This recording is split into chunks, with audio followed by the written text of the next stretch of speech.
Hello everyone, welcome to our channel and today we are going to continue the series of Insight IS Daily Current Affair of 2nd of October 2020. That is ये Monday का compilation है, ठीक है। Monday का जो है current affair है और रिगार्डिंग द संडे, ठीक है, 11th ऑफ अक्टूबर उसका कंपाइलेशन, मतलब मोस्टली जो संडे होता है उसका जो है इनसाइट का अपडेट नहीं आता है, ठीक है। और जो संडे की न्यूज़ होती है वो over a period of a time वो वहाँ पे कवर कर देते, ठीक है, बाकी जो वर्किंग डेज है उसमें, ठीक है। इसलिए हमने भी कल जो 11 का है ऑब्वियसली उनका कंटेंट नहीं था तो हमने भी अपलोड नहीं किया वीडियो। तो आज देखते हैं 12th ऑफ अक्टूबर 2020 का current affair of a Insight IAS, ठीक है। अभी जो टॉपिक्स डिस्कस करने वाले हैं, there are just a minute, there are 7 topics from the mains point of view and there are 4 topics that are prelim specific, ठीक है। अब ये let's start our today's discussion with the first news from GS2 paper, that is the Right to Information Act 2005।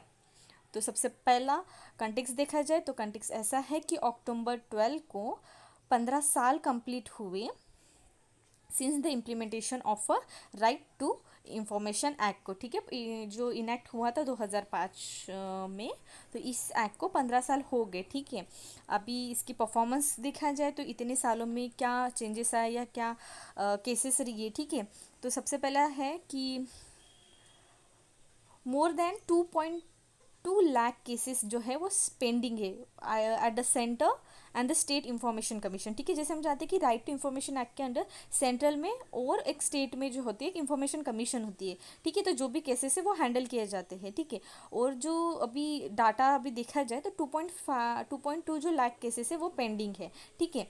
And देखा जाए तो the increasing backlog is exacerbated by the fact that most commission are functioning at the reduced capacity, including the Central Information Commission, which has been headless since August, ठीक है। तो ये जो backlogs हो रहे हैं, ठीक है, ये जो इतनी पेंडेंसी ऑफ अ केसेस हैं, तो इसका मेन जो है, ठीक है, ऐसा बोल सकते हैं कि ये जो कमीशंस है, ठीक है, इंक्लूडिंग द सेंट्रल जो इंफॉर्मेशन कमीशन को भी इंक्लूड करके, तो जो फंक्शनिंग है उनकी उनकी जो कैपेसिटी है वो कहीं ना कहीं डिक्रीज हो गई है। इसके वजह से जो इंक्रीजिंग बैकलॉग का नंबर है, मतलब बैकलॉग जो है उसका नंबर इंक्रीज हो रहा है। Next is the highest cases देखी जाए पेंडिंग केसेस, तो सबसे पहला है Maharashtra, then is Uttar Pradesh and then it is a CIC, that is जो सेंट्रल इंफॉर्मेशन कमीशन है उसका थर्ड नंबर पे है, ठीक है।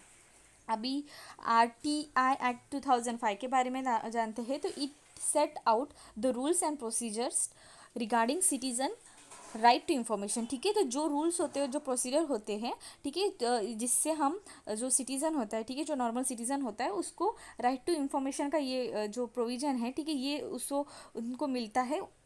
जो वो रूल्स होते हैं या जो प्रोसीजर होते हैं वो मेंशन होते हैं राइट टू इंफॉर्मेशन एक्ट 2005 में, ठीक है। It replace the former freedom of information act 2002, ठीक है। तो पहले क्या था, फ्रीडम ऑफ इंफॉर्मेशन एक्ट था, ठीक है, 2002 का, उसको रिप्लेस करके ये जो RTI एक्ट है वो लाया गया, ठीक है, 2005 में। This act was enacted in order to consolidate the fundamental rights in the Indian constitution, freedom of speech, since RTI is implicit in the right to freedom of speech and expression under Article 19 of the Indian Constitution, it is implied fundamental rights, ठीक है। जैसे हम जानते हैं कि ये जो right to information act है, इससे हम कुछ भी जो अथॉरिटी होती है, ठीक है, उनसे हम उनकी हम इंफॉर्मेशन ले सकते हैं। तो इसका मतलब ये कहीं ना कहीं जो हमारा फंडामेंटल राइट है, ठीक है, that is fundamental right of a speech and expression, ठीक है, आर्टिकल 19, तो ये कहीं ना कहीं उसको जो है इम्प्लिसिट करता है। नेक्स्ट इज की प्रोविजन क्या है RTI एक्ट में, तो सबसे पहले कुछ 3 प्रोविजन दिए हैं जो की प्रोविजन कंसीडर किए जाते हैं। सबसे पहले है सेक्शन 4, ठीक है। Section 4 of RTI act required suo motu disclosure of information by each public authority, ठीक है। अगर किसी पर्सन ने, ठीक है, अगर एक्स अथॉरिटी के बारे में अगर उनको इंफॉर्मेशन चाहिए होंगी तो जो होता है, ठीक है, तो RTI एक्ट के अंदर क्या होते हैं, सो मोटो होते हैं, मतलब इनिशियली वो खुद से ही इनिशिएट कर सकते हैं for the disclosure of the information by each of the particular public authority. Next is a section 8 clause 1 mention exemption against for furnishing information under RTI act, ठीक है। तो एग्जेम्पशन होता है furnishing information under RTI exemption जो mention है, ठीक है। And then is section 8 clause 2 में दिया है provide the for disclosure of information exempted under official secret act 1923 it large public interest is serve, ठीक है। तो जो ऑफिशियल सीक्रेट एक्ट 1923 के अकॉर्डिंग जो भी कुछ इंफॉर्मेशन का डिस्क्लोजर नहीं कर सकते, वो सब जो है वो आरटीआई के मतलब आरटीआई से एग्जेम्प्टेड है, ठीक है। अभी नेक्स्ट क्या है, इंफॉर्मेशन कमीशन एंड पीआईओ, इसके बारे में अगर देखा जाए, the act also provide for the appointment of information commission at the central and the state level, ठीक है। तो इन्फॉर्मेशन कमीशन होती है, मैंने अभी बताया था इसके पहले स्टार्टिंग में ही कि इन्फॉर्मेशन कमीशन होती है सेंट्रल लेवल में भी, स्टेट लेवल में भी, ठीक है। Public authority has designated some of it officials as a public information officer, ठीक है। जो पब्लिक अथॉरिटी होती है तो वो खुद से डिज़ाइन डेजिग्नेट करते हैं कुछ officers as a public information officers, and वो रिस्पॉन्सिबल होते हैं to give information to the person who seek to have a information under this RTI act. Next देखा जाए, टाइम पीरियड देखा जाए, इन नॉर्मल कोर्स देखा जाए तो इंफॉर्मेशन जो चाहिए अप्लीकेंट को, ठीक है, supply with in the 30 days, ठीक है। 30 डेज के अंदर में उसको जो है, ठीक है, जो भी अप्लीकेंट रहता है उसको जो भी इंफॉर्मेशन चाहिए होती है तो वो उनको दी जाती है, ठीक है। अगर कुछ एक मतलब एग्जामिशन या एक स्पेशल केस देखा जाए, ठीक है, अगर कुछ भी जो इन्फॉर्मेशन हो, ठीक है, जो कंसर्न दिखाती हो in case of a life और a liberty of a person, तो उस वो जो मैटर्स होते हैं विद इन द 48 आवर्स में वो उसको मतलब जो होता है इन्फॉर्मेशन वो दी जाती है, ठीक है। अभी नेक्स्ट क्या है, in the case of application is send through the assistant public commissioner officer और it is send to the wrong public authority, ठीक है। अगर जो असिस्टेंट पब्लिक इंफॉर्मेशन ऑफिसर होता है उनके थ्रू, ठीक है, या कुछ जो अगर रॉन्ग पब्लिक अथॉरिटी थ्रू जो है अगर एप्लीकेशन सेंड हुआ तो उस टाइम पे क्या होता है, 5 days shall be added to the period of 30 days और 48 आवर एज द केस में बी, ठीक है। तो अगर वो 30 डेज वाला केस हो, ठीक है, जो जनरल नॉर्मली होता है, या जो स्पेशल केस हो, स्पेशल मतलब लाइफ और लिबर्टी रिलेटेड कुछ कंसर्न हो, ठीक है, उस टाइम पे इंफॉर्मेशन सीख करनी हो तो वो वाला केस हो, तो उस टाइम पे जो है 5 डे एडिशनल ऐड हो जाते हैं, जब ऐसी सर्कमस्टेंसेस होती है, जब असिस्टेंट पब्लिक इंफॉर्मेशन कमिश्नर होता है उस या कभी भी अगर रॉन्ग पब्लिक अथॉरिटी के पास वो चले गया तो उस टाइम पे जो है एप्लीकेशन के यहाँ पे, ठीक है, वो disclosure for the information 5 day add हो जाते हैं, ठीक है, 30 डेज में या 48 आवर में according to the particular circumstances. Next दिखे जाए तो ये किसके लिए आरटीआई अप्लीकेबल है, ठीक है। तो हम सिर्फ प्राइवेट पब्लिक बॉडी का ये इन्फॉर्मेशन ले सकते हैं या प्राइवेट बॉडी की जो होती है उनके भी जो है इंफॉर्मेशन सीख कर सकते हैं उनके बारे में, ठीक है। तो अगर पब्लिक बॉडी का देखा जाए, sorry private body are not within the act ambit directly, अगर डायरेक्टली देखा जाए तो प्राइवेट बॉडीज जो है वो इस एक्ट के अंदर में नहीं आते। एक केस था Sarabjit Roy versus Delhi electric regulatory commission, ठीक है। The central information commission also reaffirm that a privatise public utility company fall within the preview of RTI, ठीक है। तो इस केस के अकॉर्डिंग क्या हुआ था, जो सेंट्रल इंफॉर्मेशन कमीशन ने कंफर्म किया था, ठीक है, रिफर्म किया था कि जो प्राइवेट पब्लिक एंटिटीज़ होते हैं तो कंपनीज होते हैं तो वो जो है वो आते हैं under the preview of RTI, ठीक है। अब अगर पॉलिटिकल पार्टी का बारे में देखा जाए तो central Information Commission has held that the political parties are the public authority and they are answerable to the citizen under RTI, ठीक है। तो पब्लिक अथॉरिटीज़ होते हैं जो भी पॉलिटिकल पार्टी होते हैं और वो आंसरेबल होते हैं सिटीजन को अंडर द आरटीआई एक्ट, ठीक है। बट 2013 में क्या हुआ, अगस्त में the government introduce the right to information amendment bill which would remove political parties from the scope of law, ठीक है। तो ये जो है राइट टू इंफॉर्मेशन एक्ट में 2013 में अमेंडमेंट की गई थी और इससे क्या है, इनिशियली तो था पॉलिटिकल पार्टी भी आंसरेबल थे सिटीजन को अंडर आरटीआई, पर बाद में क्या हुआ, ये जो है प्रोविजन उसको रिमूव कर दिया गया, ठीक है। Currently no political parties are under the RTI act and a case has been filed for bringing the political party under RTI, ठीक है। तो एक केस भी फाइल हुआ है कि पॉलिटिकल पार्टी को भी अंडर आरटीआई आनी चाहिए, ठीक है। अभी चीफ जस्टिस ऑफ इंडिया के बारे में दिया है कि supreme court of India on 13 November 2019 upheld the decision of a Delhi High Court bring the office of a CGI under the purview of a right to information act, ठीक है। तो chief justice of India में 2019 में उन्होंने क्या किया, तो जो ऑफिस होता है चीफ जस्टिस ऑफ इंडिया का, ठीक है, सीजेआई का, तो वो भी आरटीआई के अंडर में ला लिया, ठीक है। की पॉइंट ऑफ डिफरेंस देखा जाए, the bill seek to empower the central government on deciding salaries and other terms of service of information commission, ठीक है। जो अमेंडमेंट बिल 2019 का आया था उसके बारे में दिया है, कहाँ पे मतलब जो आरटीआई एक्ट है उसमें अमेंडमेंट लाएंगे, तो कुछ पॉइंट्स दिए हैं जैसे कि जो चीफ इंफॉर्मेशन कमिश्नर हैं, ठीक है, and the information commissioner will have a tenure, उनका 5 साल का टेन्योर रहेगा, ठीक है। एंड उसके बाद दिया है कुछ पॉइंट्स है, ठीक है। सेकंड पॉइंट है कि centre will notify the tenure of information, ठीक है, जो सेंटर जो नोटिफाई करेगा, जो भी इंफॉर्मेशन कमिश्नर रहते हैं आइदर स्टेट लेवल और द सेंट्रल लेवल, ठीक है, उनका जो टेन्योर का इंफॉर्मेशन है वो उनके तरफ से दिया जाएगा, सेंटर की तरफ से। नेक्स्ट इज जो चीफ इंफॉर्मेशन कमिश्नर रहेगा पे इक्विवेलेंट टू द CES, ठीक है, उनके अकॉर्डिंग मतलब इक्विवेलेंट पेमेंट रहेगा, सेंट्रल IC लिया जाए, ठीक है, उसके साथ स्टेट CIS मतलब वही इंफॉर्मेशन कमिश्नर जो होता है उनके अकॉर्डिंग जो है उनकी सैलरी दी जाएंगी, ठीक है। उसके बाद है salaries allowances and their officer, वो भी जो है सैलरीज वगैरह सब भी सेंट्रल गवर्नमेंट डिसाइड करेगा।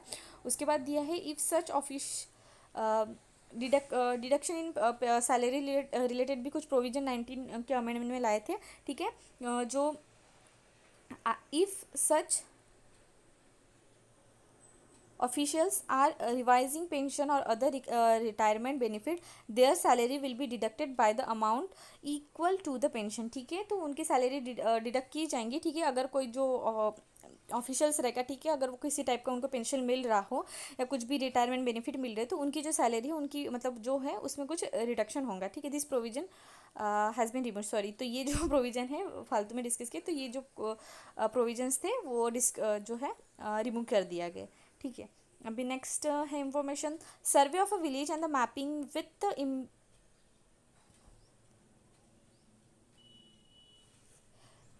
सर्वे of a village and mapping with improvise technology in village area, Swamitva, ठीक है, स्वामिता स्कीम, तो वो रिसेंटली न्यूज़ में क्यों है, तो प्राइम मिनिस्टर नरेंद्र मोदी ने रिसेंटली लॉन्च किया है physical distribution of a property card under this scheme, ठीक है, तो प्रॉपर्टी कार्ड का डिस्ट्रीब्यूशन होगा इस स्कीम के अंडर, ठीक है। ये लॉन्च हुआ था, this launch will enable nearly 1 lakh property holder, ठीक है, 1 लाख प्रॉपर्टी होल्डर को इनेबल करेंगे टू डाउनलोड उनका जो प्रॉपर्टी कार्ड है वो SMS थ्रू, ठीक है, या अपने मोबाइल में वो डाउनलोड कर देंगे, ठीक है, through SMS on their mobile and pay the work to the villager to use the property as a financial asset to taking loan and other financial, ठीक है। उसके साथ साथ जो ये उनका प्रॉपर्टी कार्ड है, ठीक है, they can use that particular card और the villager got opportunity to use the property as a financial asset करके वो यूज़ कर सकते हैं फॉर गारंटिंग अ लोन और द अदर फाइनेंशियल बेनिफिट्स के लिए, ठीक है। अभी ये स्कीम के बारे में कुछ इन्फॉर्मेशन दी है, तो इन स्कीम के बारे में देखा जाए तो ये जो लॉन्च हुई थी अप्रैल में हुई थी, इस मंथ में, इस साल के, ठीक है।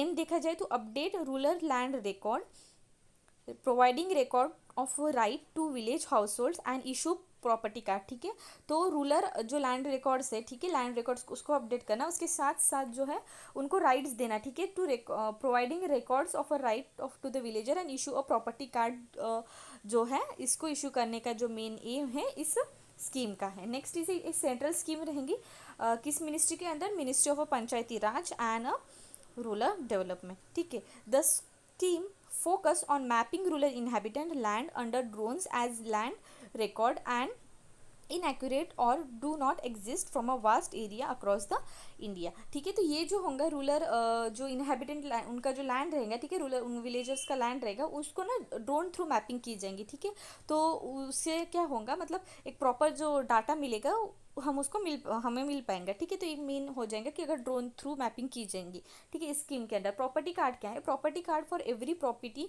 In the village will be prepared by the state using the accurate measurement deliver by the drone mapping, ठीक है, तो ड्रोन मैपिंग थ्रू जो एक्यूरेट मेजरमेंट मिलता है उसके अकॉर्डिंग क्या है वो प्रॉपर्टी के कार्ड जो रहेगा, जो पर्टिकुलर विलेजर है, ठीक है, उसकी जो प्रॉपर्टी है वो उसका एक मैपिंग रहेगा, ठीक है, उसका उसके रिलेटेड जो भी रहेगा उसमें मेंशन रहेगा, ठीक है, प्रॉपर्टी कार्ड में। उसके बाद देखा जाए कि प्रिपेयर्ड बाय द स्टेट की है, ठीक है, स्टेट थ्रू प्रिपेयर किया जाएगा। This card will be given to the property owner and will recognise by the land revenue record department, ठीक है, जो ओनर रहेगा, ठीक है, जो ओनर रहेगा उसको कार्ड दिया जाएगा। उसके बाद जो है वो जो कार्ड रहेगा, ठीक है, जो भी कार्ड रहेगा उसका जो रहेगा वो लैंड जो रेवेन्यू रिकॉर्ड डिपार्टमेंट है उस पर भी उसके थ्रू वहाँ पे रिकॉग्नाइज किया जाएगा। Next is a world bank beaten और ब्रोकन इनफॉर्मेलिटीज एंड कोविड-19 in a South Asian report, तो एक रिसेंटली एक रिपोर्ट लॉन्च हुई है, ठीक है, रिपोर्ट, ठीक है, तो रिपोर्ट कौन सी है, इनफॉर्मेलिटी एंड कोविड-19 इन साउथ एशिया, ठीक है, ये ऐसी एक रिपोर्ट है, तो इन्होंने वर्ल्ड बैंक थ्रू लॉन्च की है। तो अभी ये रिपोर्ट का एनालिसिस ऐसा है कि जो भी इम्पैक्ट हुए हैं स्कूल के बंद होने के वजह से ड्यू टू कोविड-19 ऑन चिल्ड्रंस, इसके रिलेटेड जो एनालिसिस है इस रिपोर्ट में दिया गया है। अभी की फाइंडिंग क्या है, तो ये बस कुछ स्टैटिक डाटा है, मैं बता देती हूँ। तो सबसे पहला की फाइंडिंग है कि साउथ एशियन रीजन में stand to lose USD 622 millions from a school closure in the present scenario, or up to USD 880 billion in some in the more prismatic scenario। ठीक है, तो देखा जाए तो ये स्कूल के क्लोजर की वजह से तो साउथ एशियन रीजन है वो इतने बिलियंस तक ना मतलब यूएसडी डॉलर्स का उसको लॉस्ट होगा। अगर एक वर्स्ट कंडीशन ही देखा जाए तो इतने करोड़ तक उनको जो है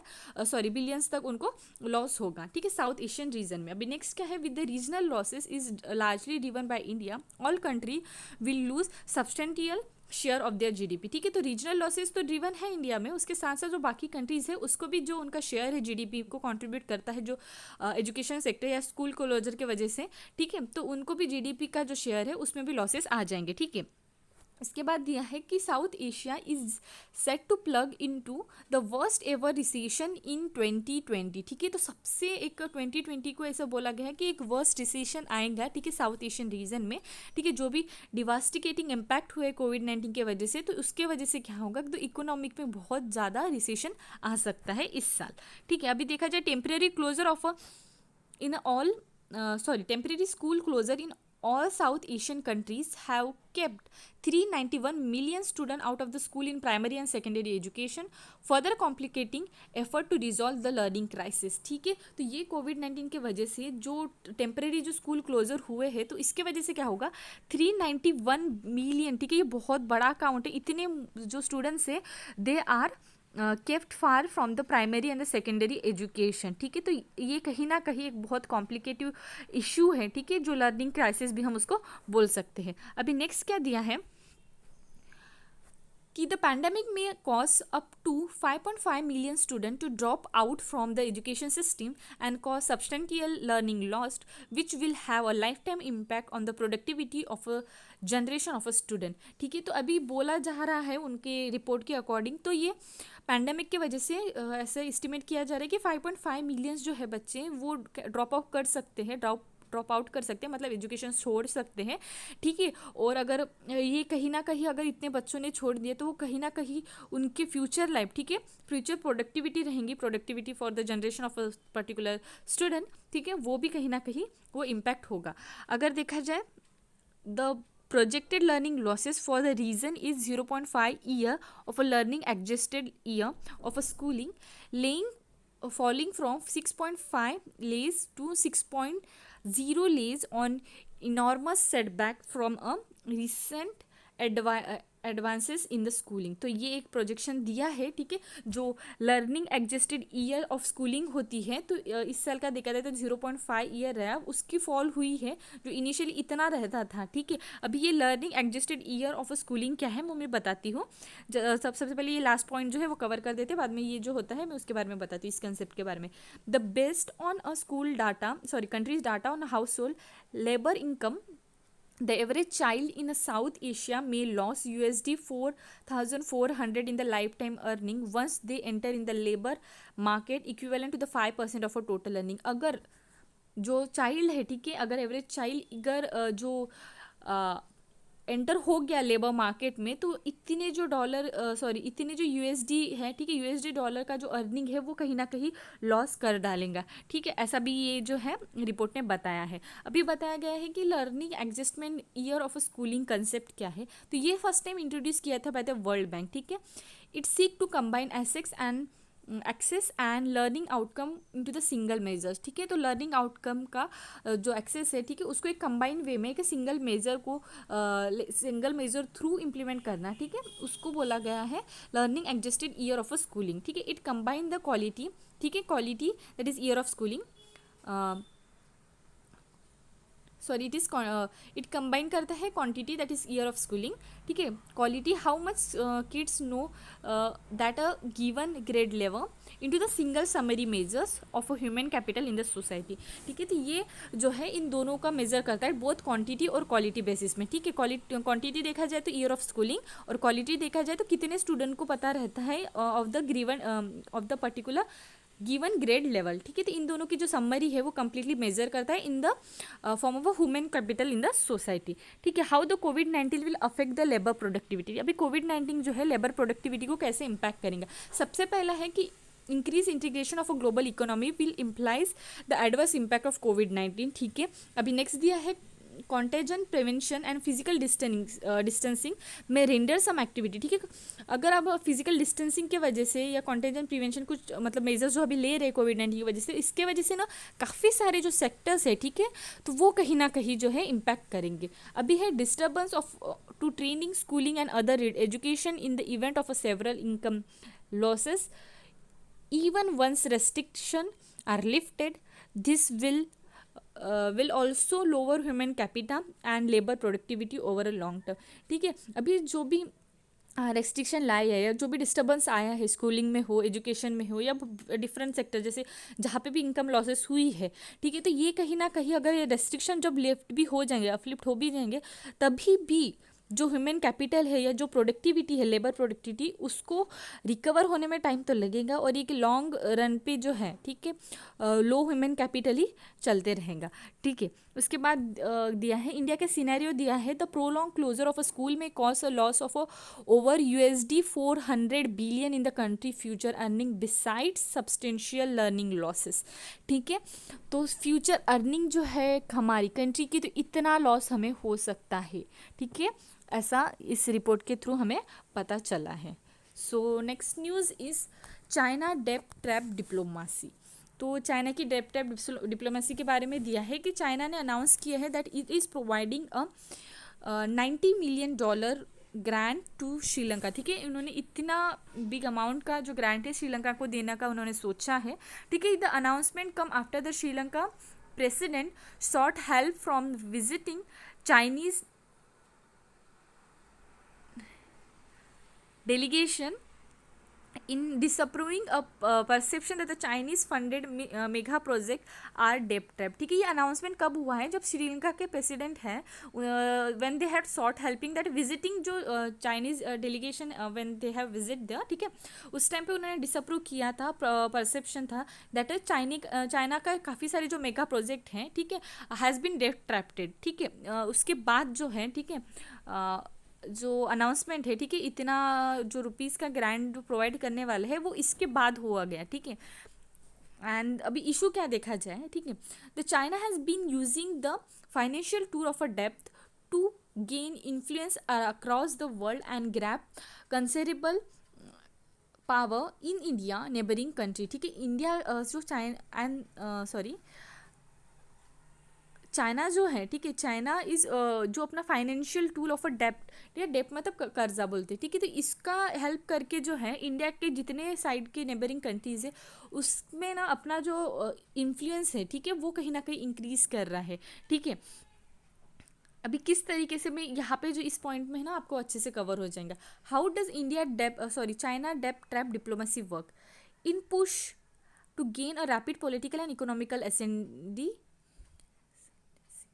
across the globe.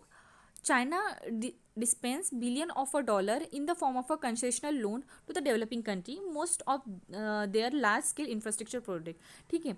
तो जो चाइना है ना, तो वो उसका अपना जो पॉलिटिकल है या इकोनॉमिकल उनका जो स्कोप है वो इंक्रीज़ करने के लिए क्या करता है, बहुत सारे जो डेवलपिंग कंट्रीज़ है उनको एक कंसेशनल लोन देता है, ठीक है, इन द मोस्टली जो इंफ्रास्ट्रक्चर प्रोजेक्ट के टाइम मतलब फॉर्म में ना वो मोस्टली टाइप वो जो है लोन देता है, ठीक है, बिलियंस ऑफ डॉलर का वो लोन अप्रूव करता है या उनको देता है, ठीक है, डेवलपिंग कंट्री को। उसके बाद क्या होता है, this developing nation which are primarily low और अ मिडल इनकम कंट्रीज, ठीक है, डेवलपिंग नेशन ऑब्वियसली वो कम्प्लीटली डेवलप नहीं है, इसका मतलब ऑब्वियसली कहीं ना कहीं उनका जो इनकम है वो लो है या मिडल रेंज में है, ठीक है, are unable to keep up the repayment, ठीक है। तो ये कहीं ना कहीं जो इतना जो कंसेशन लोन दिया रहता है चाइना, ठीक है, तो वो कहीं ना कहीं अपना जो पेमेंट है, ठीक है, उनको वापस तो करना पड़ेगा ऑब्वियसली, तो वो कहीं ना कहीं रिपे नहीं कर पाते हैं। तो उस टाइम पे क्या करता है, then the Beijing get a chance to demand concessional और advantage in the exchange of a डेफ्ट रिलीफ। अभी डेफ्ट जो कर्जे से रिलीफ मिलने के लिए अभी ये जो बीजिंग है दैट इज चाइना,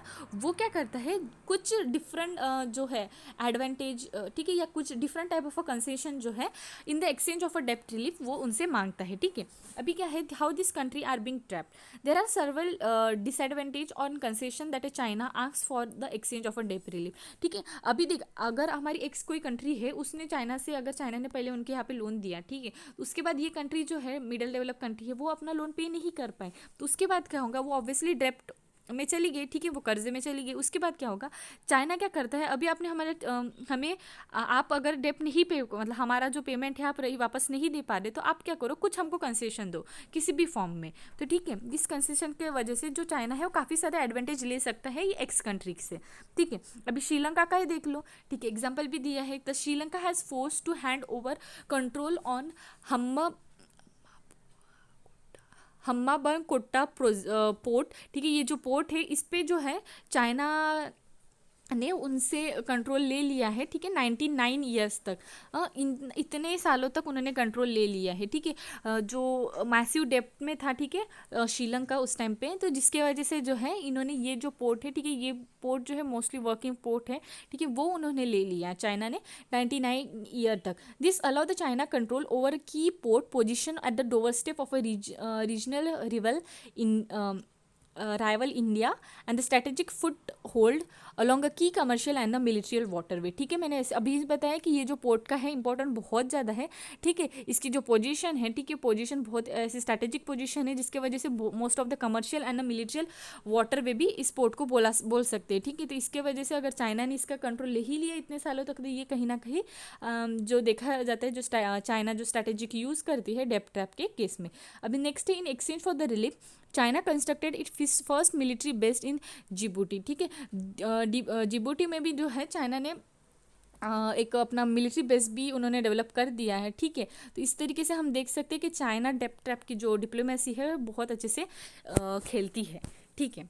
अभी नेक्स्ट देखे जाए, GS2 पेपर से कुछ न्यूज़ है, that is what is Feluda test for कोविड-19। तो एक न्यू टेक्स्ट है फेलुडा का, अगर फुल फॉर्म देखा जाए तो FN Cas9 editor link uniform detection ऐसे इस टेस्ट का फुल फॉर्म है, ठीक है। तो ये जो टेस्ट है इसके बारे में देखा जाए, it is an accurate and low cost है, पेपर बेस्ड टेस्ट है, ठीक है, टेस्ट स्ट्रिप्ट है जो डिटेक्ट करती है कोविड-19 को 30 मिनट के से भी कम टाइम में उसको डिटेक्ट करके बता देती है, ठीक है। ये अप्रूव किया गया है, ड्रग जो कंट्रोलर जनरल ऑफ इंडिया है उन्होंने अप्रूव किया। अगर डेवलप किसने किया हुआ उसके बारे में देखा जाए तो council of science and industrial research, ठीक है, एंड टाटा ग्रुप थ्रू इसको डेवलप किया गया। हाउ इट वर्क, ठीक है, इसकी वर्क कैसे की जाती है, ये इंडिजियसली डेवलप है, दैट इज इंडिया ने डेवलप की है by using जो CRISPR gene editing technology to identify the target of a genetic material of a SARS-CoV-2 the virus that cause COVID-19, ठीक है। ये जो वायरस कॉज करता है कोविड-19 उसको जो है जेनेटिकली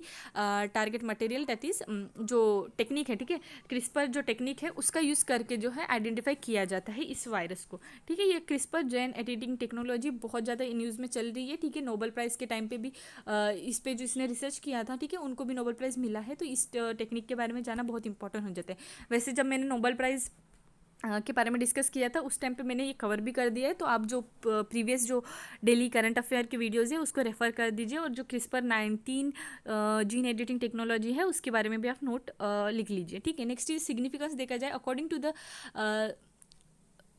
सीजर दैट इज़ जो council of scientist and industrial research है, ठीक है, उनके थ्रू अगर देखा जाए तो test match the accuracy of RT-PCR जो टेस्ट है, ठीक है, इनिशियली हम जो ये कंडक्ट करते थे उसकी एक्यूरेसी लेवल को मैच करते हैं। उसके बाद है क्विकर टाइम में, ठीक है, बहुत जल्दी बताता है, और इक्विपमेंट भी जो है वो ज़्यादा एक्सपेंसिव नहीं है और वो कम इक्विपमेंट लगते हैं। उसके बाद है Feluda is a world first diagnostics test to deploy a specially adapted Cas9 protein to successfully detect the virus, ठीक है।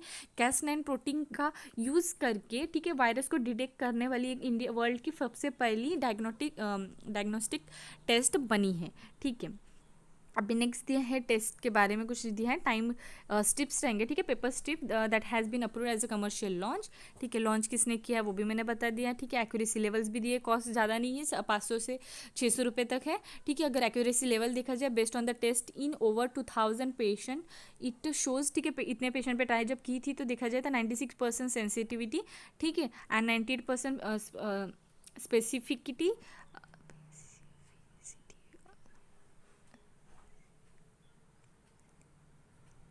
सॉरी स्पेसिफिसिटी, एंड बाद में है टाइप ऑफ सैंपल देखा जाए सलाइवा और blood, but saliva is preferred for a testing, सिका saliva लिया जाता है या ब्लड थ्रू किया जाता है, और most of the time saliva को प्रीफर किया जाता है।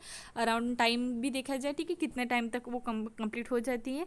एंड बस इसी तरीके से जो हमारी इनिशियल जो टेस्ट थी RT-PCR उससे जो है कम टाइम लगाती है ये टेस्ट। तो और जो Cas9 है, ठीक है, Cas9 का यूज़ करके जो है वो फर्स्ट टाइम ऐसे डिटेक्टेड, और फर्स्ट टाइम वायरस को डिटेक्ट करने वाली ये वर्ल्ड की फर्स्ट टेस्ट है, ठीक है। अभी नेक्स्ट है दिल्ली इशू और notification on tax waiver for a battery vehicle.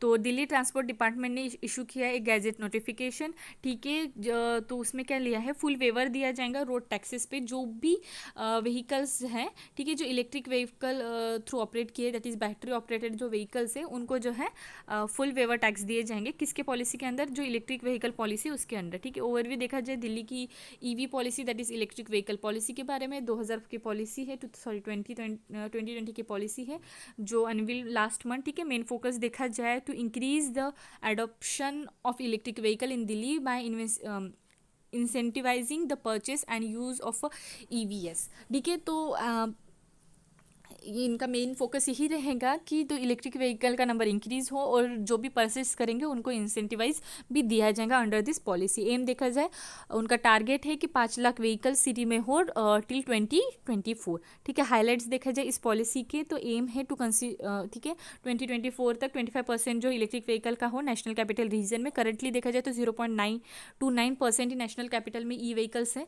ठीक है। नेक्स्ट देखा जाए government will give low interest loan on electric commercial vehicle, ठीक है। अगर आपको इलेक्ट्रिक कमर्शियल व्हीकल खरीदना हो तो उसमें भी आपको लोन जो है कम इंटरेस्ट में दिया जाएगा। And EV cell will be establish to implement the policy, ठीक है।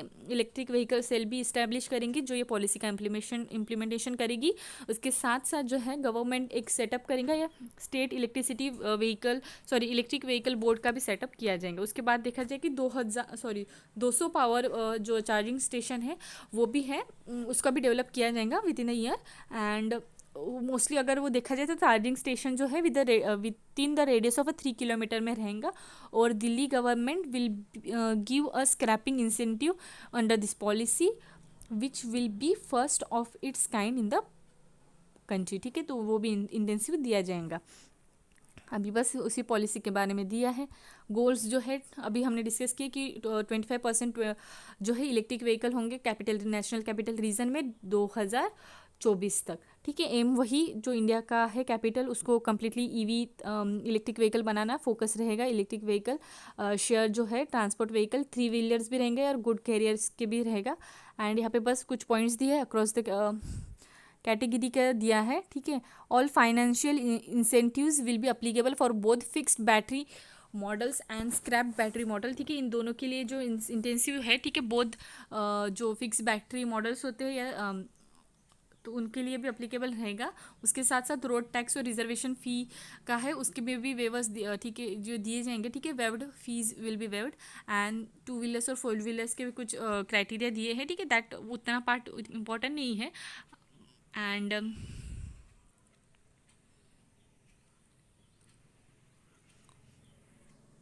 यहाँ पे दिया है कि private public infrastructure at home and workplace and public charging infrastructure देखा जाए at home, new home and workplace parking will be need to be EV ready, ठीक है। जो पार्किंग है वो EV रेडी रहेगी। And government to provide 100% subsidy दिया जाएगा government through for purchasing the charging equipment के लिए भी जो है गवर्नमेंट ये देगा, ठीक है। उसके साथ साथ पब्लिक चार्जिंग इंफ्रास्ट्रक्चर का भी है, उसमें भी कुछ ना कुछ जो है फ़ायदा या इंटेंसिव भी दिया जाएगा government through. Next is a blue flag beach. तो रिसेंटली जो दो बीचेस हैं, ठीक है, कर्नाटका में are among the 8 in the India that has banked the Covet Eco Lab flag blue flag from the international agency foundation for the environmental education Denmark, ठीक है। तो ब्लू फ्लैग का जो सर्टिफिकेशन है उसको, और 2 बीचेस ऐड हुए हैं ऐसा बोला है, कर्नाटका के हैं, ठीक है। जो किसके थ्रू दिया जाता है, जो इंटरनेशनल एजेंसी है foundation of for education environmental education, ठीक है, डेनमार्क, उनके थ्रू दिया जाता है। 2 बीचेस कौन से है, कसरकोड बीच, ठीक है, and next is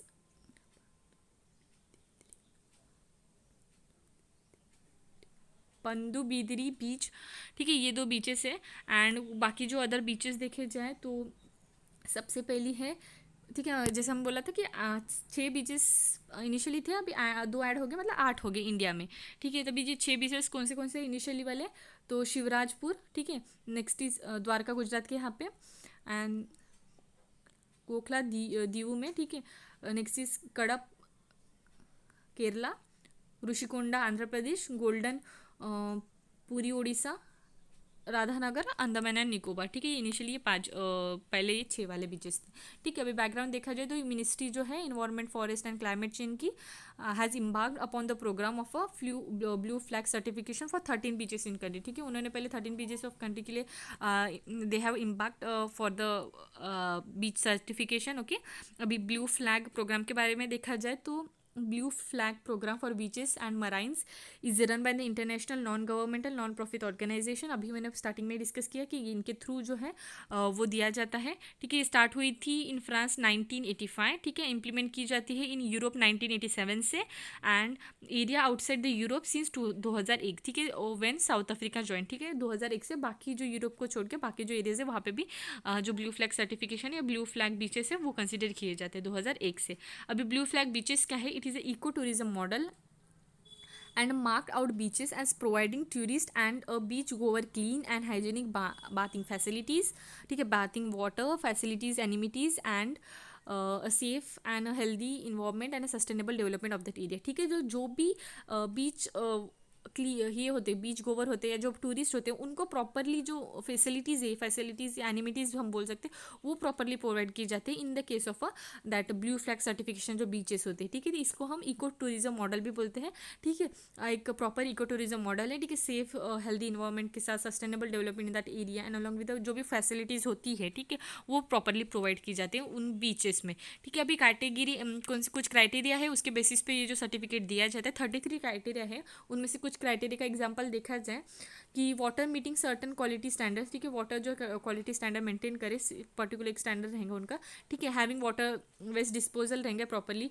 being disable friendly, ठीक है, जो डिसेबल है उनके लिए भी जो बीचेस है वो प्रॉपरली फ्रेंडली है। उसके साथ first aid equipment, no access to the pet and in that area of a beaches, ठीक है, पेट्स नहीं रहे उस एरिया में, इस टाइप के कुछ क्राइटेरिया है। कुछ क्राइटेरिया जो है वॉलंटरी है and some are the compulsory one. Relevant fact देखा जाए प्रीलिम्स के लिए कुछ तो स्पेन जो है, ठीक है, टॉप करता है इस लिस्ट में। 560 सच बीचेस है फ्रेंच में, उसके बाद स्पेन में, उसके बाद देखा जाए ग्रीस और फ्रांस, ठीक है। एंड जो ओडिशा की चंद्रभागा बीच थी, ठीक है, कोनार कोस्ट में, उसको फर्स्ट टाइम जो है इंडिया में ये टैग या सर्टिफिकेशन मिला था। इंडिया में देखा जाए it in a league of 50 blue flag countries, ठीक है, 50 ब्लू फ्लैग कंट्रीज के रेंज में आती है India. Japan, South Korea and UAE are the only others Asian country that has been conferred with a couple of blue flag beaches, ठीक है। अगर Asian country में देखा जाए तो जापान, साउथ कोरिया और यूएई भी इंक्लूडेड है, ठीक है। And next is this blue flag certification available only for the beaches, तो नहीं, ये बीचेस को छोड़ के it can be given to the beaches, marinas, sustainable boating tourism operators को भी ये दिया जाता है, ठीक है। Basically blue flag is a trademark. And अभी कुछ न्यूज़ है फैक्ट फॉर प्रीलिम्स, तो सकल इंटरनेशनल एशिया एरिया, ठीक है, SIIA न्यूज़ में है, जो यूनियन टेरिटरी है जम्मू एंड कश्मीर की is going to help the 50 annual जो प्रोग्राम है SIAA का, ठीक है, 2001 में होने 2021 का, वो होस्ट करने वाले। की पॉइंट देखा जाए तो फाउंड हुआ था 1931 में, ठीक है। एक प्रोफेशनल ऑर्गेनाइजेशन है जो मेनली प्रमोट करती है जो ग्लोबल ट्रेड है, ग्लोबल टूरिज्म को and friendship uniting all sector of a tourism industry, ठीक है, by uniting all sector of a tourism industry को, ठीक है, प्रमोट करती है टूरिज्म एंड फ्रेंडशिप, ठीक है, एक प्रोफेशनल ऑर्गेनाइजेशन है, 1934 में फाउंड हुई थी ये। वर्ल्ड की it is a world largest global network, ठीक है, वर्ल्ड का लार्जेस्ट ग्लोबल नेटवर्क है of a tourism professional promoting tourism business and friendship world wide. And इसका जो मेंबर्स देखे जाए तो एफिलेट मेंबर्स देखे जाए तो वर्ल्ड टूरिज्म ऑर्गेनाइजेशन इसका मेंबर है। The member are the director and the executive of tourism sector, जो इसके मेंबर्स रहेंगे, जो भी डायरेक्टर या एग्जीक्यूटिव रहते हैं टूरिज्म सेक्टर के, वो भी यहाँ पे रहते हैं। कॉमन इंटरेस्ट शेयर करते हैं, ठीक है, बिजनेस को इंप्रूव करने के लिए या जो डेस्टिनेशन है, ठीक है, उसको सबको जो है प्रॉपरली एक प्रॉपर कोऑर्डिनेशन के साथ या कॉमन इंटरेस्ट जहाँ पे शेयर करते हैं उसके पे वर्क किया जाता है, ठीक है। अभी देखा जाए 10 हफ्ते 10 बजे 10 मिनट कैंपेन जो दिल्ली गवर्नमेंट का है, ठीक है, it is a anti dengue campaign, ठीक है। Camping required Delhi resident to give 10 minutes every Sunday, ठीक है, तो दिल्ली रेसिडेंट को 10 minute every Sunday from September 1 till September 9 to ensure करे कि नो स्टैगनेंट वाटर, ठीक है, एक ठहरा हुआ पानी जो है वो नहीं रहे, ठीक है, इन द सराउंडिंग एरिया या हाउसेस। एंड टू मेन किस के लिए, टू प्रिवेंट द जो ब्रीडिंग होती है डेंगू कैरिंग मॉस्किटो, ऑब्वियसली वो स्टैगनेंट वाटर में मोस्टली होती है, तो इसको प्रिवेंट करने के लिए जो है 10 हफ्ते 10 बजे 10 मिनट जो कैंपेन है दिल्ली गवर्नमेंट थ्रू होने वाला इम्प्लीमेंट 1 सितंबर टू 15 नवंबर। Next is Goa declare first Har Ghar Jal state, ठीक है, गोवा ऐसी स्टेट डिक्लेयर हुई है जहाँ पे, ठीक है, हर घर हर जल स्टेट उसको ऐसा बोलते हैं, ठीक है। मतलब क्या होगा कि ऐसी स्टेट बन गई है जहाँ पे जो टैप वाटर है कनेक्शन वो हर एक रूरल हाउसेस को दिया है, ठीक है। स्टेट ने प्रोवाइड किया है कनेक्शन टू द 22,03,000 जो रूरल हाउस होल्ड है उनको टैप वाटर की जो फैसिलिटी है वो प्रोवाइड की गई है। नेक्स्ट इज भाई तारू सिंह, उनके बारे में दिया गया है, तो उनकी 300 बर्थ एनिवर्सरी थी and he was a prominent Sikh martyrs known for sacrificing his life in the name of protecting six value by having had his head scalped rather than cutting his hair and converting into Islam, ठीक है, उन्होंने इस्लाम में convert ना होके उन्होंने मतलब hair cut करके इस्लाम में ना कन्वर्ट होते, he has he had his head slapped, okay. And उनका अगर जन्म देखा जाए तो 1720 को हुआ था एंड ही वॉज जो एक मेन जो प्रोमिनेंट है, ठीक है, सिख मार्टियर्स उनको बोला जाता है Bhai Taru Singh. And in this way we conclude our tourist section. Have a nice day, please subscribe our channel, thank you.